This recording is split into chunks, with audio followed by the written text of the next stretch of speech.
Storm. You guys are looking for a board? Let's get started. So you guys are getting into surfing and you're a little bit curious of what kind of equipment you should be on. To get started, I guess you have anything from your standard shortboards right here, which will be your high performance boards, going all the way up here to longboards, also really good for beginning. What I'd really recommend to start on is a longboard. When you say longboard, it's going to be 9 feet minimum to make sure that the board's nice and wide. What that's going to do is it's going to make the board very stable. And when you guys are learning how to surf, I would say that's probably one of the main keys. Just make sure that the board's nice and thick. So when you have a thick board, it just makes it a lot easier for you to paddle the board. It's going to make it a lot easier for you guys to ride the board. It's going to make it easier for you guys to get out there. So guys, you guys have spent the last few days riding a little bit bigger of a board and you find you're popping up and you'd like to downsize to something a little bit smaller. A great board to go to would be something like this. This is a 7.6. This particular board size and shape is called a mini mal. With this board, you're going to look for a nice wide nose. It's going to help you get into the wave a little bit easier. It's also going to make it a lot easier for you to paddle. When you come down to the tail, stay with a fairly wide tail. Again, having a squash tail is going to give you more stability on the board. So this is it. This is the cream of the crop. This is your standard shortboard for all those people who want to push the limits a little bit farther. We have the same dimensions, your length, width, and thickness. When you get down to a shortboard, those are just the bare essentials for a board. When you come into a more performance board like this, there's a lot more things to look at. One, you have the rocker of the board. With a nose rocker, basically the more nose rocker you get, it allows you to drop into a little bit steeper of a wave. Another one is the hardness of the rails. You have two kinds of rails when you're looking at a shortboard. You have more of like a round boxy rail. That's going to allow the board to drive actually a little bit harder, and then you have your sharper rail. Basically the sharper rail is going to slide a little bit more, but you really need to drive through that power turn.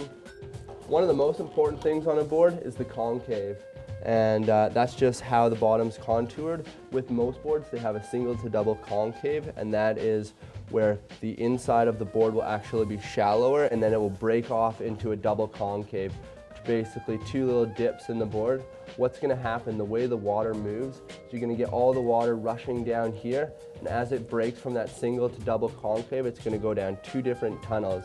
With the water is basically in two funnels going like this, and because the tips of your fin are a lot closer than the tails of your fin, you're going to find the water is squeezing in but releasing a lot quicker out the back. So as the water funnels through, it's going to create the board to propel forward. Side fins are there to give you drive, where your center board or your center fin is just going to hold you in line. So the new thing nowadays is removable fins. And with a removable fin, you take an Allen key like this. You can find it at any local surf shop. It'll run you about $2, or it will come with your surfboard. And they just insert here, and a few twists, out pops the fin. With the removable fins, you can change how a board rides just by the fins that you put. So you can have two styles of fins here. A more stout, boxy fin, and we have a more drawn out, raked fin. The difference between the two fins, waves get a little bit bigger, stick a bigger fin in. That's gonna increase your drive and stop you from slipping out on that big bottom turn. Waves are a little bit smaller and you wanna still throw your tail out, go to a little bit smaller of a fin. That's just gonna allow your board to release a little bit better. Now that I've explained a few things about the shortboard, what you're gonna need to get into the water, we got some wax to give you a bit of grip, and we have that leash just to keep it to your leg. Now that we have everything, let's get you into some rubber so we can keep you nice and warm while you're out there. Let's go. So you got your boards, and now we're gonna look at some rubber. You wanna get yourself into a nice warm winter suit here. You wanna make sure, get a suit with a hood. So you're gonna find it's cold out there. You want to obviously make sure that the suit has a smoothie chest and back panel. With the smoothie on the chest, it's really going to reduce the wind that goes through. But most of all, you want to check to make sure that the suit has a fusion seam weld. It's a light rubber band that basically going to seal all the seams throughout the suit. That's going to help when it gets nice and cold out there. Another one that's going to make a big difference, flexibility. With suits, what you kind of have two warmths. You have what's called your core warmth, and you have your action warmth. Your action warmth, you're out in the water, you're having so much fun, you're moving, your body's exerting energy, so if the suit fits well, you're gonna stay warm. In the winter around Canada, you gotta go for a little bit more than that. You wanna make sure you have a good core warmth in your suit. After that, you wanna make sure those hands and feet are warm. So let's go look at some boots right here. These are a 7/6 mil round toe. Round toes, nice and warm. Make sure you got a nice thick boot, tape seams, and you got your good tread. One thing I recommend, downsize one size from your boot. It's gonna make it a lot nicer in the water. The boots will expand. They're gonna feel tight at the start, but you wanna have that tight fit. When you have your glove, you wanna check for a few things.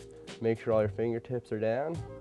Glove doesn't feel too big, not too much sag. You can feel that there's good pressure sealant there. That's good. Main thing with the glove, go a little bit smaller than big. Good flexibility.